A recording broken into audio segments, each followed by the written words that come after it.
This week's podcast is all about putting ourselves first. We have this ideology living in our country that we have to put ourselves first. It's all about me, and I have to take care of me first. And if there's anything left over, then we'll worry about other people. But we're really not going to worry about other people too much because we're going to live our lives in such a way that there's no leftover. This is kind of a difficult thing. Our country, the United States, has a long history of looking for a group of people to put down or to blame for any of the problems. And it doesn't matter if we're talking about 200 years ago or 100 years ago or 50 years ago or 10 years ago, or even in the battles that we're having in the 21st century. And we're now 25 years into the 21st century. So, 24 years, because the first year is actually the closing of the previous. But starting on January 1st, 2001, we began the 21st century. And this whole idea about not being concerned for others really goes all the way back to the story of Sodom and Gomorrah. And if you look even in the book of Ezekiel, they come back and explain, well, here was the sin of the cities of Sodom and Gomorrah. They were overfed, they were unconcerned, they were not hospitable. So that was the sin of Sodom and Gomorrah that was named. We're kind of there again. The United States as a country or as a people or as a civilization, and in many other countries and parts of the world, are not concerned about others. It's all about me. It's all about me. And what goes along with that is we have the sense that we're better than anyone else. And some people go so far as to say, we are God's chosen people. There are groups of people that believe that Americans, not the continent of North America or South America or Central America, but talking about Americans, the citizens of the United States of America. And we're not even inclusive there. We're talking about just a subgroup of those are God's chosen people. God is on our side. I don't really understand that claim and that cry to arms, saying that we are chosen of God. Part of that mentality probably comes from the embedded prejudices that are embedded in the Bible, specifically the Old Testament, where you've got to understand that the authors of the Old Testament were telling the story of their people. So while they're writing, they're describing that they are God's chosen people. They are better than the other people. That God sends them to slaughter whole nations to have this land that God gave them. Now, I understand them telling that story and writing that story and that being their beliefs, because that's what much of the Old Testament is a recording of the history of those people and what they believe to be the truth. I have serious problems with that. The God that I know and the God that I know and understand is not a God that would say this group of people is better than all of the others, and this is my chosen group of people, and I'm giving you this land where other people already live, and I'm sending you in to be victorious and murder all of them so that you can have that land. That's antithetical to the God that I know. And that idea and that concept is so embedded in the idea that God has a chosen people or had a chosen people just does not stand up to the overarching message of God's inclusive love. That just doesn't work. It really doesn't work. So how do we fix that? Well, Jesus was here on earth about 2,000 years ago, and the life, ministry, and lessons and example of Jesus tell us what it is we're supposed to do. You know, when the Pharisees tried to trick him and said, well, Jesus, it's Sabbath, and your disciples pulled grain off of the plants as they walked by and ate it. They broke the law. That they can't do that. Why are you letting them do that? Jesus, you healed someone on the Sabbath. You did work by healing. That's not okay. And it's like, okay. So if they rejected Jesus as being God, then they would say, okay, he's human. So a human person could heal someone? I think if they were pushed, they'd have to admit that healing comes from God.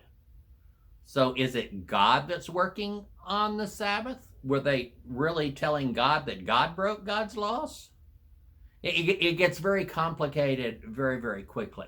And so they tried to trick Jesus, and they said, well, out of any of the laws of Moses, which is what they believed they were to follow, all 613 of them, well, which of the laws of Moses, if any of them, do you think are important or of value? Which is the most important?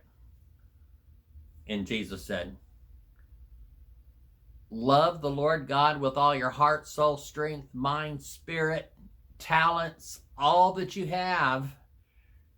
And, the sentence didn't end there, and to love your neighbors as yourself. So that's kind of like the proof that you're doing what God wants you to do, is because you're loving all other people. And then Jesus went on to say, and on these two things, loving God and loving others, you can hang all of the laws and requirements and anything that God really expects of you, you hang it on that. It's difficult to say that you love God and love all people, and then tell people that you're better than someone else because of luck of birth, luck of family, luck of where you live, luck of the country that you were born into. Those are all contrived. Borders of states, city limits, borders of countries, those are all made up. Those are all contrived. Even way back in Bible times, when people were going in and taking land from others and killing people to claim that for their own, they're fighting over land. It was never meant to be that way. It was never meant to be that way. But here we are, we're stuck in a society that's the way it is. So what are we going to do about that?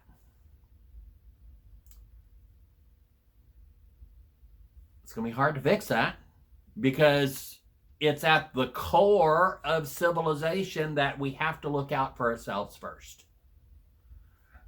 You have to take care of yourself. You have to take care of your family. That's a given. But you can't take from others to make yourself better. Although the United States of America was set up to be a democracy, a participatory democracy, a democracy of the people, where people in their regular jobs would serve for a time to run the government, it was never planned and set up for someone to be a career politician where they would do that for 40 years. It was like, it's kind of like jury duty. You come and do your duty for a term, and then someone else comes. It's participatory. That's really not how it's turned out. I really do. Actually, Jimmy Carter, about 20 years ago, spoke about how we don't in practice actually have a democracy anymore.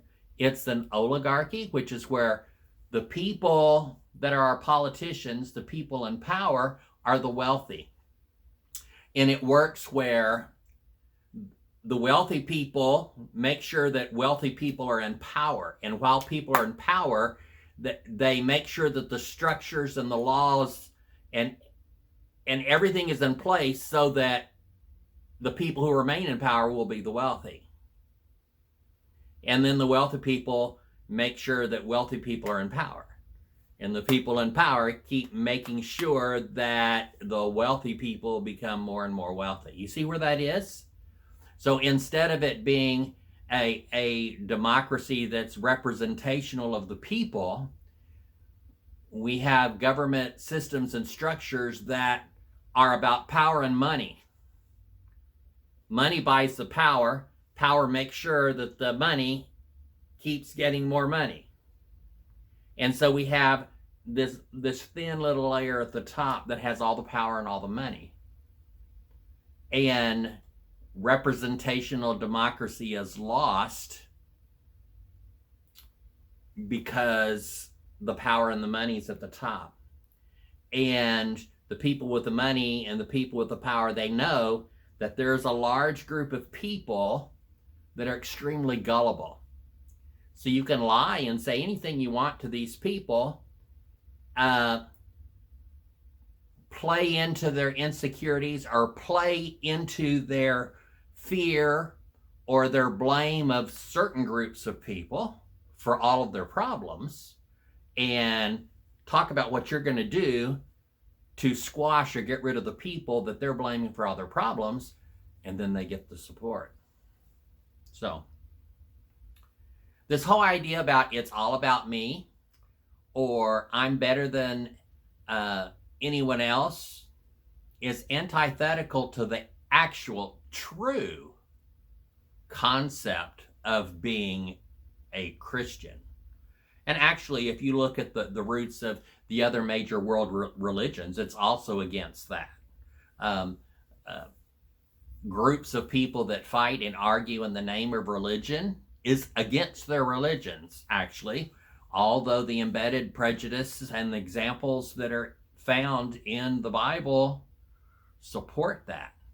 And if we don't call that out, then the problem's going to get worse. Now, I continue to be attacked by people who don't like me attacking the Bible. Well, I don't really attack the Bible. I point out what the Bible, I don't want to say says, because the Bible doesn't speak. The Bible reads. You read it, and this is what is written there.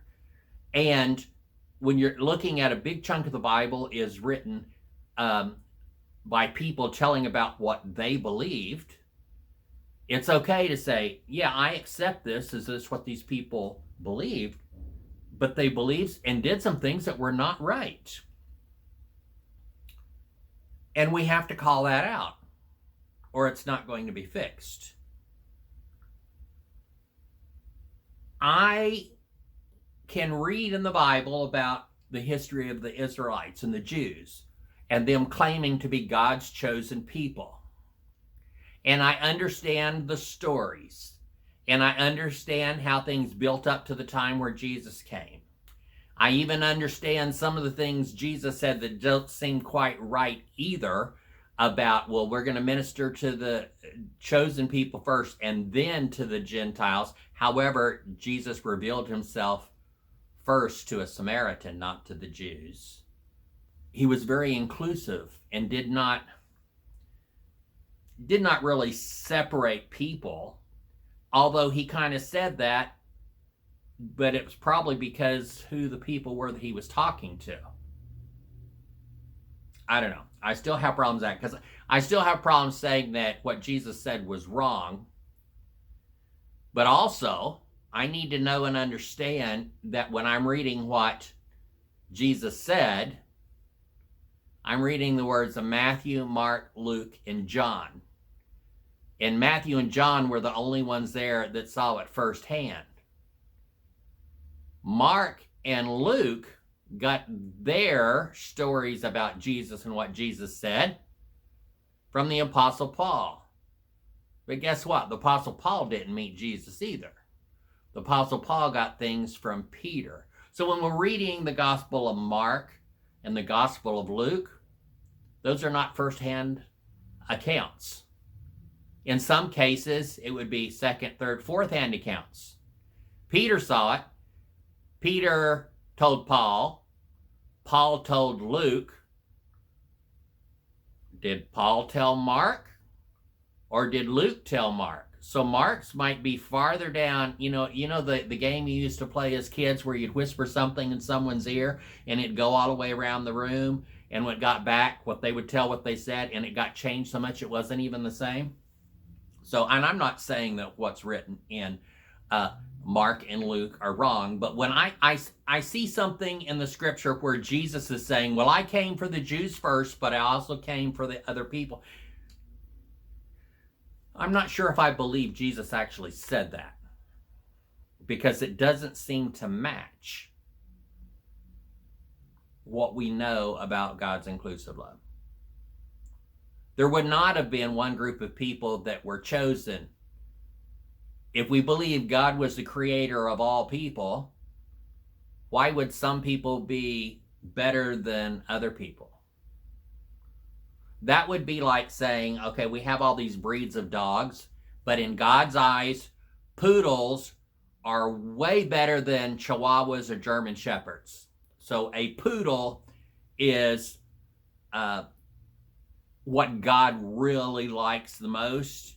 And when we're done giving all of our good to the poodles, then we'll give the leftovers then to the German shepherds and the chihuahuas and the other breeds.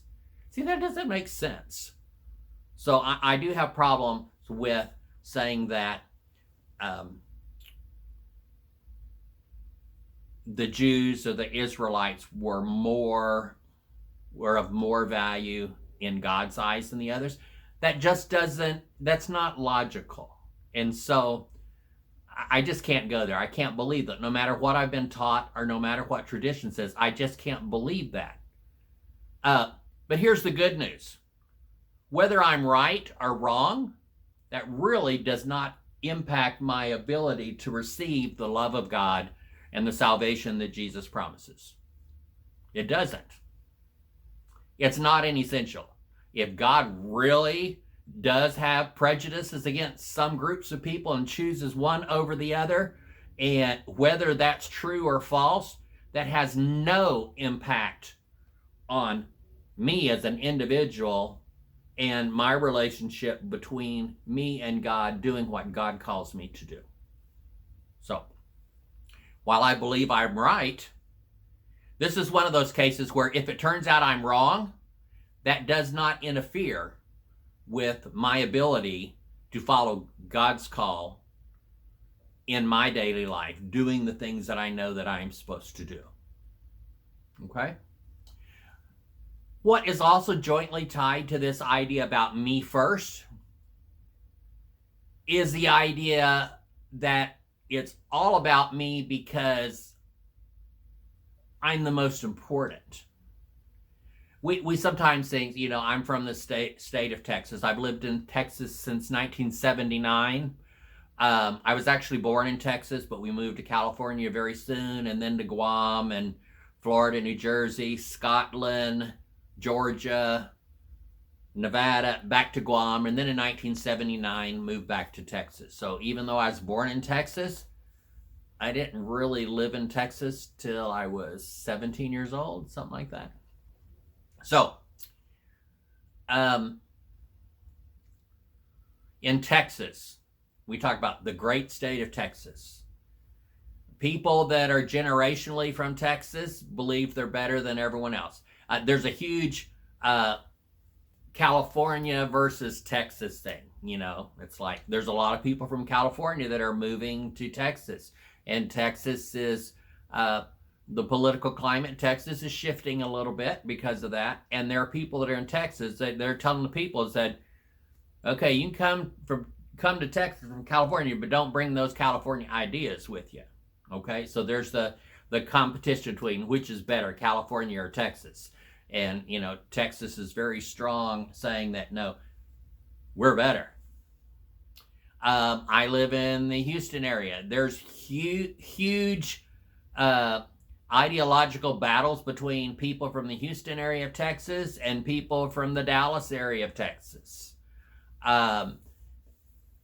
People in Dallas have some things to say about the people in Houston. Those of us in Houston, we have some things to say about the people in Dallas. East Texas is its own culture. The Rio Grande Valley is its own culture. San Antonio is its own culture. El Paso is its own culture. Austin is its own culture. It's kind of like everyone else. A lot of people around Texas, they say Austin is basically California. I mean, I've heard people say that. So Austin is a very unique area. So there's all of these areas in Texas, and each one thinks they're better than the others, and they'll be happy to give you their reasons. There are some areas of Texas that I like better than others, and there's some areas I don't like, and I have reasons for them. I'm not going to share them all here because that would be insulting to the people that live there. But I do have my feelings about that. When people from Europe came over and slaughtered Indians and pushed them off their land, same thing as when Moses led the people out of Egypt, and they went and they found the land of Canaan, and they said God gave it to us, and they went around the town of Jericho, and they crashed the walls down and killed everybody in there and said God told us to do it. Yeah, there's no way God told you to do that. And so the people from Europe came over and discovered America. Well, they didn't discover America. There were people here, the indigenous people and tribes of people that lived here. And they killed them. They pushed them off the land and said, yeah, we found this land. This is ours. Well, there are people there. And the whole idea is that said, yeah, we're more important than you. It's all about me. We're more important. We're better. And the manifest destiny was like the concept of the early America. When I used to teach 5th grade U.S. history, when I used to teach 5th grade history, the concept of manifest destiny is what we taught. We didn't teach kids that this is what you need to think and understand and believe, but we taught this is what those people believed, that it was their manifest destiny to expand all the way across the land until they reached the next ocean, which was California, Oregon, and Washington, and to take control of that land. They believed it was their destiny. It was what they were called to do, which is just what Moses and the people said. This is our destiny. This is what we're supposed to do. So we did the same thing over here. And we think we're all this important. It's like people in Houston think they're better than the people in Dallas. People in Dallas think they're better than the people in Houston. People in Texas believe they're better than the people in California or in New England. We're better, and here's the reasons why.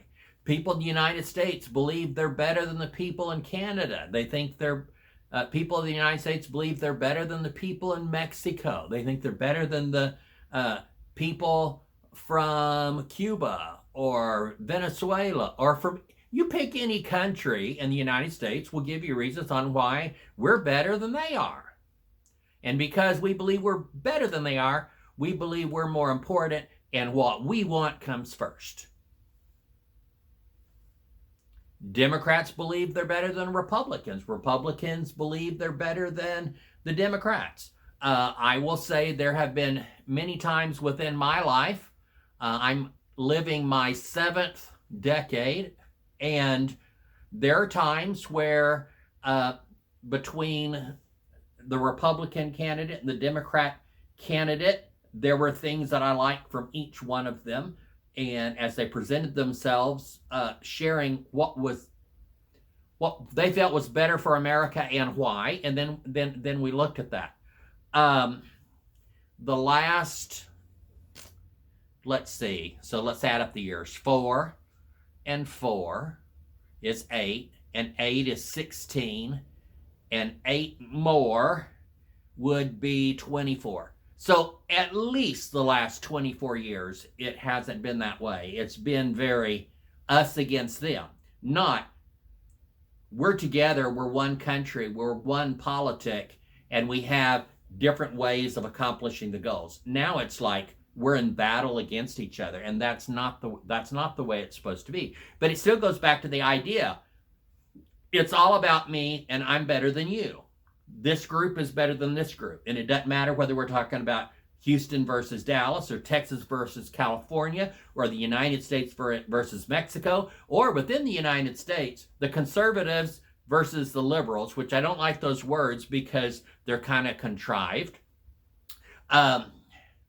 Someone told me, I don't know if this came from my dad. I think this came from my dad, but I remember when I was a teenager, and my dad said the Democrats were like diarrhea and the Republicans were like constipation.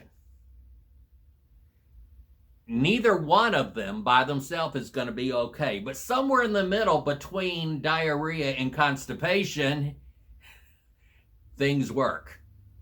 That's a terrible thing to remember. My dad's no longer living, so I can't call him and say, "Are you the one that told me that, or was I with you and someone else told us that?" But I think that my dad had a unique sense of humor, and his metaphors may have been a little gross, but it's right on the money. It really is true. I don't think we could exist in a system that was all Democrat run, and we could not live in a system that's all Republican run. Because you could not live with diarrhea every day. You could not live with constipation every day. Somewhere in the middle, things will work. And we've never seen that any more vividly than we do right now. Because if we look just at the Democratic leaderships, there are sides, there are factions. There are ones that don't want to work so much with this one. And it's even worse right now in the Republican Party with the factions. You've got 3 groups. You've got this group in the middle that kind of leans a little to one side, and over there you've got some real nut jobs. And over here you've got some people that remember the way it was more than 24 years ago, and they're thinking like, how in the world? They're having trouble working with the people in the middle because to them they're extreme, and the people way over here, it's like there's just no way. There's no way. And so there's all this battle in here. So even if we were all Democrat or all Republican, we would still have factions of people thinking, we're better than you. You're not better than me. I used to read a book to my 5th graders when I taught 5th grade science a long time ago. This would have probably been in the 90s because the science standards and the curriculum changed over years, and this eventually was not part of 5th grade science. But we used to teach about the solar system. And there was the cutest book. I wish I could find it somewhere. It was called My Place in Space. I looked for it this last Christmas because I wanted to get it for my grandchildren that are, well, they're 5th grade now. 1st grade, 5th grade, 5th grade, 10th grade, and then a baby. But I wanted to buy this book for them. It's not a book that's in print anymore, and the used copies didn't look nice, and they were very expensive, so they didn't get that. But it's called My Place in Space. And now the book was written. It's a kid's picture book, and it was written by an author in Australia. So it was kind of nice because it kind of gave a different perspective. You know, we live in the United States. We're in the North Hemisphere, so we know the way stuff is supposed to be. We know it's cold in the summer. It's hot in the summer. It's cold in the winter. Well, if you live in the Southern Hemisphere, that's exactly backwards. You know, it's beach weather at Christmas, and it's cold in the summer. So, and this in the story, a child is waiting for a bus, and the bus driver pulls up and notices it's a child and there's not an adult with them. And the bus driver says, "Do you know where you're going?" And the child says, "Yes, I do." Says, "Do you know where you live?" "Well, yes, I do." And then the driver says, "Well, where do you live?"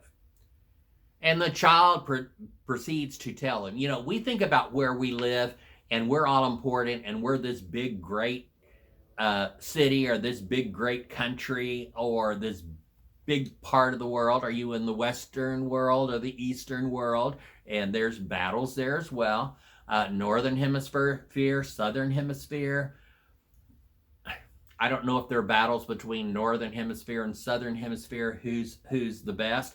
I do know in the Latin American countries that speak Spanish, there's a lot of talk amongst people who speak Spanish in many of the different Latin American countries. And I've had a conversation with some of my friends, and just like I can hear people speaking in English and I can tell you if they're from New Jersey or if they're from Mississippi or Georgia or Texas or Iowa, you can kind of tell when people are speaking English. I can tell what part of the United States they're from. People that are not native English speakers, they don't pick up on that. And that became clear to me one time when I was with two of my friends. One was from Argentina, one was from El Salvador, and we were watching a YouTube video of people speaking in Spanish, and it was, "Listen to them speak, now tell us where they're from." Both of my friends, one from Argentina, one from El Salvador, could tell me where the person was from by listening to them speak Spanish. And to me, it all sounded the same. And I've also had conversations with people that talk about people in other Spanish-speaking countries and explain why they're lower class people than we are. So there's that as well. Well, in this book, the child's going to get on the bus, and the driver asks, "Well, where do you live?" And so the child says, "Well, I live in," so they give their street, their city, their province, their country, Southern Hemisphere,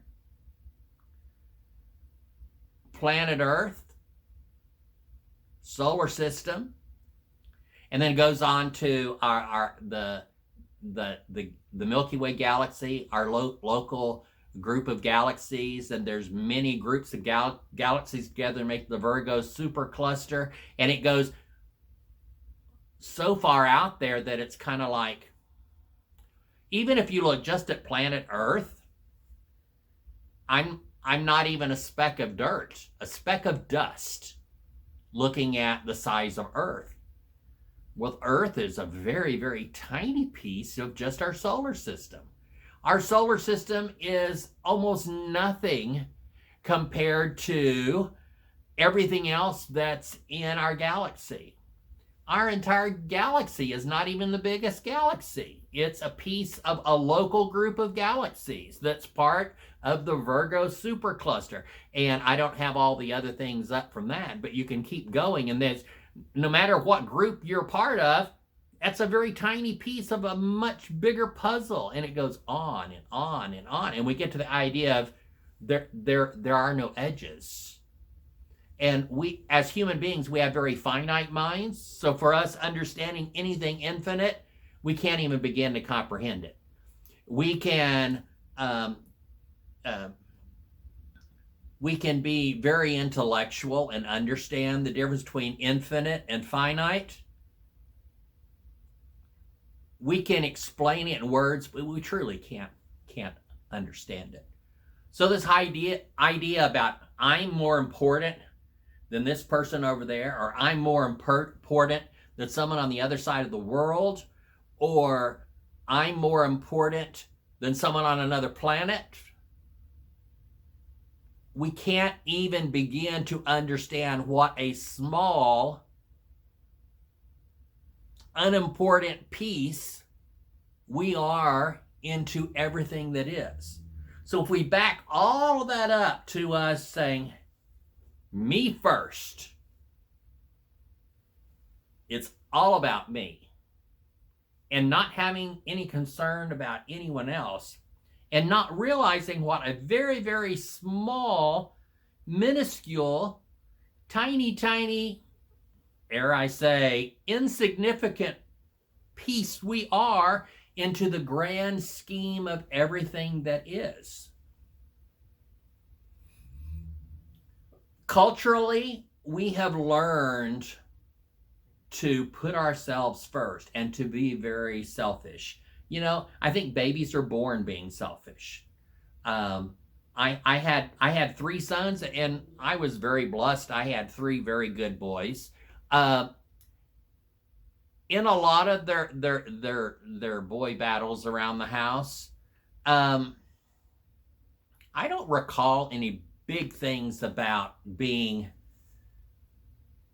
selfish or one feeling the other is more important than the others.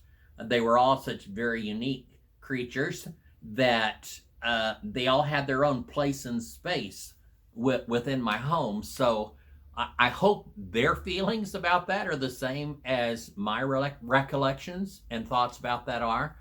But babies want what they want when they want it. I have a couple of grandchildren that when they're together, not so much now that they're getting older, but they would take stuff that someone else had because they wanted it. No, I want that. And that's kind of inborn, I guess, part of the experience of being human. And so if babies are born that way and children are born that way, and if they're not taught any other way, they're going to grow up to be adults that see something somebody else has and they want it, they're going to take it. And the more educated, more sophisticated people are, they find legal ways to take what they want from others. You know, it goes back to Jesus talking with the people in his Sermon on the Mount. Said, "You have heard, but I tell you." Said, "Yeah, you're following the rules, but in your rules you made loopholes so that you can still follow the rules, but you're not doing right." So the fact that we can legislate selfishness and lack of care for others, being unconcerned for others, really becoming sodomites, because that was the sin of Sodom and Gomorrah. In the book of Ezekiel, they said, "You guys have missed the point. You're telling the story of Sodom and Gomorrah and you're missing the point. What was the sin of Sodom and Gomorrah?" And Ezekiel puts it out there. The sin was they were unconcerned for others. They were inhospitable. We still don't teach and believe that. People will talk about the sin of Sodom. In fact, there is sodomy is a crime that's not based on what the true sin of Sodom was. So we've created all of this other stuff. We missed the point. You know, I guess that's the big story of humanity. You missed the point. The people in the Old Testament missed the point. They missed the point. They kept missing the point. They kept making it worse and worse and worse and worse and worse. They missed the point. They wrote their history. They blamed things on God that God didn't do. They said God told them to do things that there's no way God told them to do that. God sent Jesus to earth to teach them and show them what they had missed. They rejected it because what Jesus said went against the box that they had created around God. What Jesus was saying did not fit the God they put in their box. And so even people that claim to follow Jesus thousands of years later have built a new box around God. God's in the box. And anyone teaching about God that does not fit in this preconceived box is rejected. So, It's not all about me.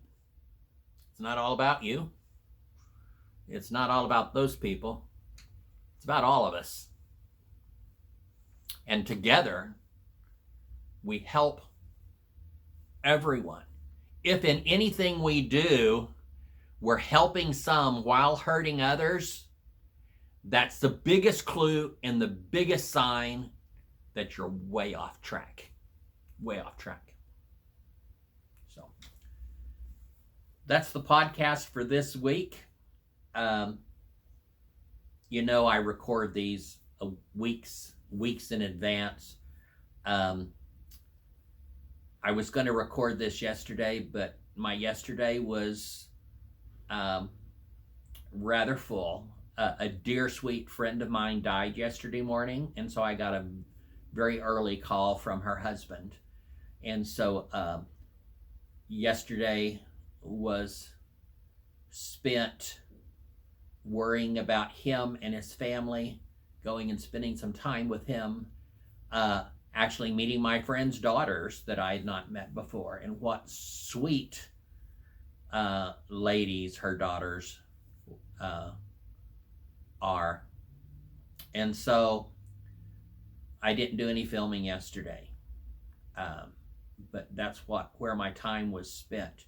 And when I think about this sweet, sweet friend named Susan,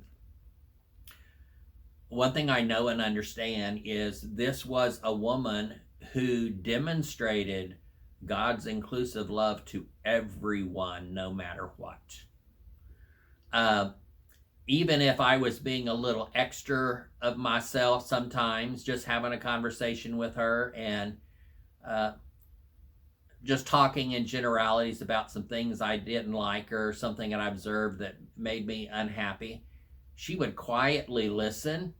And whenever I would stop talking long enough that she could get a word in, she would always have something nice to say about the person or the situation with which I was complaining. So it's